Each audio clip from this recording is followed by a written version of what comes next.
महर्षि विश्वामित्र कठिन तपस्या में लीन थे। उनकी शक्ति बढ़ती जा रही थी और यही इंद्र के लिए चिंता का कारण बनी।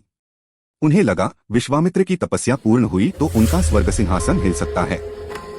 इस भय से इंद्र ने एक योजना बनाई। तपस्या भंग करवाने के लिए स्वर्ग की सर्वश्रेष्ठ अप्सरा मेनका को पृथ्वी पर भेजा जाए। मेनका पृथ्वी पर उतरी। वन में उनकी उपस्थिति से वातावरण सुगंधित और मोहक हो उठा। जब विश्वामित्र ने अपनी आंखें खोली तो वे मेनका के सौंदर्य से मोहित हो गए। धीरे धीरे तपस्या भंग हुई और दोनों के बीच प्रेम का सुंदर बंधन बन गया। उनके प्रेम का परिणाम हुआ एक सुंदर कन्या शकुंतला का जन्म। लेकिन स्वर्ग के नियम कठोर थे। एक दिन देवताओं का आदेश आया, मेनका को स्वर्ग लौटना होगा। मेनका अपनी नवजात बच्ची को लेकर दुविधा में थीं। परंतु मजबूरी में उन्होंने शकुंतला को मालिनी नदी के तट पर छोड़ दिया और स्वर्ग लौट गईं। जब विश्वामित्र को यह पता चला तो वे अत्यंत क्रोधित हो उठे। उन्हें लगा मेनका ने उनके साथ छल किया है। क्रोध के आवेश में वे मेनका को श्राप देने ही वाले थे, परंतु उसी क्षण उन्हें अपनी ही भावनाओं का एहसास हुआ।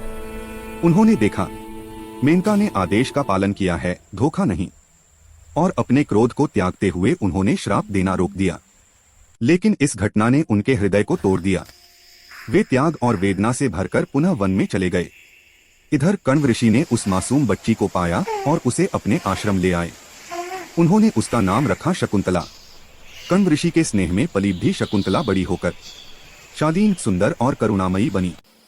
बाद में यही शकुंतला राजा दुष्यंत और महाभारत की प्रसिद्ध कथा की मुख्य पात्र बन। मेनका और विश्वामित्र का प्रेम क्षणिक था परंतु अनंत भावनाओं से भरा हुआ था, और उनकी पुत्री शकुंतला भारतीय साहित्य में प्रेम, पवित्रता और त्याग का प्रतीक बन गईं।